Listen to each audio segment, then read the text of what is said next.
This piece starts out with an epigraph from Josiah Royce. Josiah Royce was a 19th century philosopher who grew up in Grass Valley and then later on went to Harvard, where he studied under William James and the American pragmatists, only later on to break off in his career to form this school of thought known as American idealism.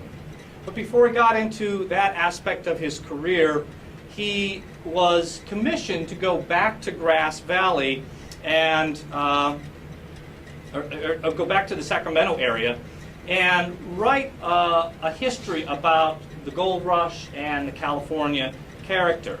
And this epigraph comes from that book that he wrote in 1886 called California, A Study of American Character. And the epigraph is, "The Californian has too often come to love mere fullness of life and to lack reverence for the relations of life." This is a piece called Bear and Bull. Throw snake eyes and lay down your life, overlander. Your wagon was a gamble too, and you left your last bit of luck on the plains. Men come up the river on ships and stay in canvas tents and cloth shanties, lean-tos to keep the dew off the sleeper. And then the sun rises. It never played dice. It rose to glare down on hats and boots. The Eagle Theater draped its walls with its gallery of girls in the half together. $100 ante at the Gem, the Empire, the Mansion, the Diadem, the Elephant, Diana, and the El Dorado. They came in droves from the diggings to drink at the Stinking Tent, and no man stood downwind of it. The Round Tent followed, and Brannan's Hotels on Front Street. He swindled Sutter for his lots and drew up tracts for speculators. And one by one, they all got rich, gambling on the future of the rancho. And then the panic hit in early August. The largest landowner and wealthiest bank owner went down bankrupt, and every sinner prepared to stake his city claim in the face of the coming disaster. The mad land title grab in the wake of the ultimate bubble, bubblicious. It's the ultimate bubble, bubblicious.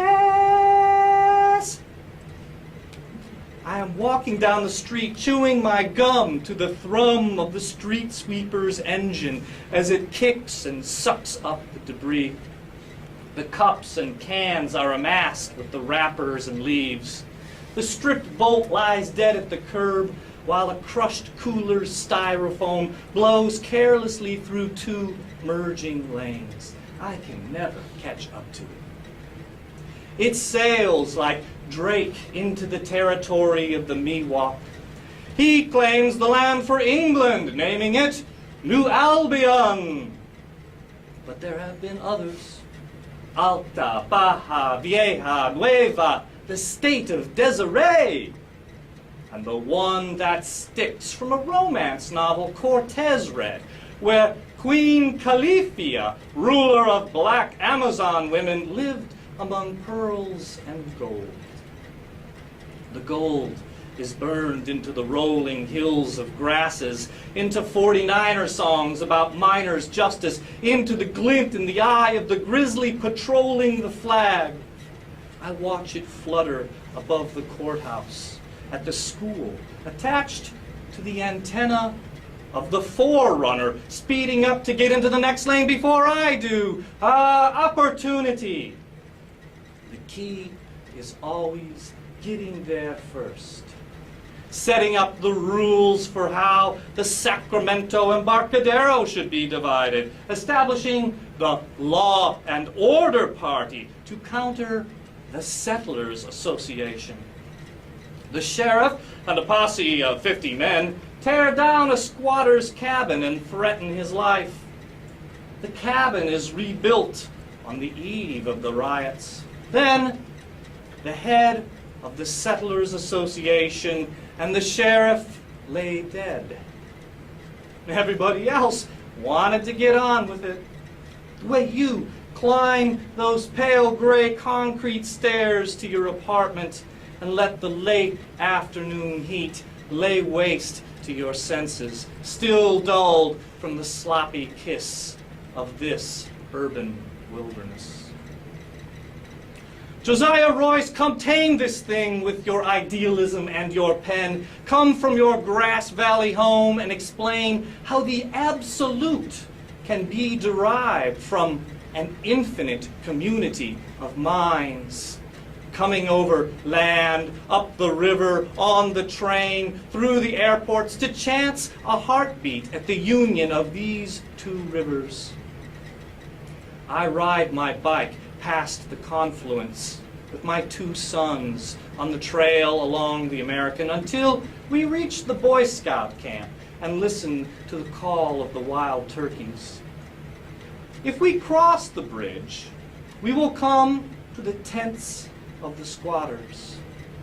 And if we cross the next bridge, we might arrive in the past with the white-haired Mexican from Castroville sitting on a pinto pony playing a lively tune on a cracked fiddle. The crowd of 2,000 yells at the long-horned bull and the grizzly tethered together by their feet. With the bull's horns sharpened, they are ready to fight to the death. Fight to be gnawed or eviscerated. The fight begins, and the crowd yells, "Bravo Oso!" for the bear, remembering the litany of other bears' names: Lola Montez, Behemoth, Hercules, Trojan, General Scott, and Santa Anna. And the crowd yells, "Bravo Toro!" for the unnamed bull, whose exploits never make the headlines in the paper. It is the paper's job to lob its sarcastic barrage at the head of Leland Stanford, who threatened to move the rail yards to Oakland if the city did not make concessions. The public waterworks at 6th and I would become the rolling mill, and the Central Pacific would build it. Ah, the men of interests and not of ideals would prevail. The paper bought out a few months later. But the future lay intact and waiting for the grapes, the pears, the asparagus, the grains, the oranges to be delivered. Oh, once I built a railroad, I made it run. I made it race against time.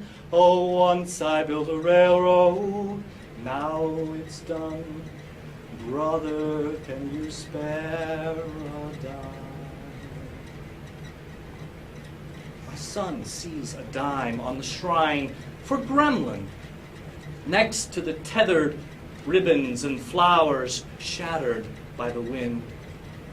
The tent squatters are holding their vigil by a clump of oaks for the man who showed many of them how to navigate the streets, how to fight citations for illegal camping with a copy of the Constitution. Gremlin, stabbed to death by two men from the neighborhood next to the car dealership. He was the last of the mountain men, someone said. My son eyes the pair of shoes on the shrine, the broken branch, the candle, the glass beads, the hawk feathers, acorns, the Coke bottle with a solitary folded dollar threaded out the top. Oh, how my son's eyes lather up that dollar, so easy to grab and call your own. But I warn him, you touch that, you're on your own. Spain or Mexico never pitted a bear against a bull in a public arena, and it has been left for enlightened America to develop the prowess of such animals in combat. Grizzly Joe, the bear who fought yesterday against the calico-colored Texas bull, is almost a pioneer in that line, although several exhibitions of the kind have been given in California. The 6th and 7th rounds were by far the most terrific of the whole affair. When the bull rushed at the bear, the latter grabbed him by the nose and, sinking his teeth deep into the nostrils and the side of the mouth, made the blood to flow in streams into his own mouth, and thought for a season that he had the bull's tongue in his mouth and would pull it out, as he did with his antagonist at St. Joseph. But that impression was soon dissipated when the bull, after giving a small blow, jerked his head violently upward and tore the animal's teeth from him. At the close of the 7th round, the bear made an effort to get on the bull's back, putting his paws on the rump of the latter and trying to crawl up, but the bull kicked him off with ease. New York Times, January 2, 1868. Requiem aeternam dona est Domine. Requiem. Rest eternally, Josiah Royce, beneath the chirps of the crickets invested in the night. For you, they turn up the volume on their lost cause. Not a hopeless one, but one left unfulfilled in their lifetime to expand across the generations. They sing. They are loyal. The way some men are loyal to markets, the bear and bull of them leading to speculation, to the promise of wealth spread until the end of creation. Even the Greek chorus of the crickets dead, and then the bull dead, and then the bear dead, and then the bull dead, and then the bull and the bear, and the bull and the bear, and the bull and the bear are bet on by the vaqueros on the day of the patron saint of grave diggers. They are all related to each other by their wagers. In love with the fullness of life, in love with their dear mothers who showed them how to submit to something other than the lesson of fortune. Oh, Mama, no dejes que tu hijo sea un vaquero, porque luego andrá chofer de camión. Dile que sea abogado, doctor. Oh, Mama, you were the one who dressed me up as a cowboy. What was I doing wearing a bolo tie in the middle of a Chicago winter? Oh, but here I come, the overlander, headed north on the interstate, past the water tower in the pocket, the day they paint the word Sacramento on it. But I'm too early. Just the R-A-M-E-N is present. And I puzzle over whether this is not the city of trees and gamblers, but instead the city of noodles. A caged pit bull is strapped into the bed of a pickup and eyeing me behind the wheel. I try to hold still and fake like I'm not meat. A hawk lights on the high hazard for brush fire sign. The white kites dive bomb the median. All of us are aiming to earn a meal. This urban wilderness between the rivers promises an oasis for the restless. Like the antelope that escaped from the zoo and was recaptured by the Capitol, the painted ladies that dance the delta breeze and lodge in my grill.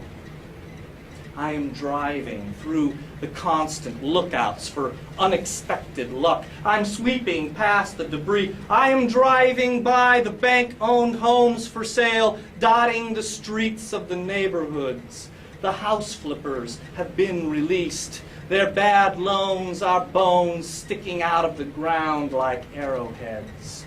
They have gone the way of the yahi, the Californios, the great railroads, the bull trout, and idealism. All of them under the auspices of the flag with stoic, grisly Joe staring out at them and scrutinizing me? Am I meat or a borrower with a chance to stay put in my home?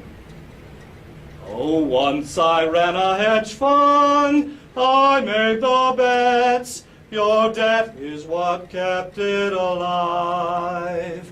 Oh, once I ran a hedge fund, now the game's reset. Oh, buddy, can you spare a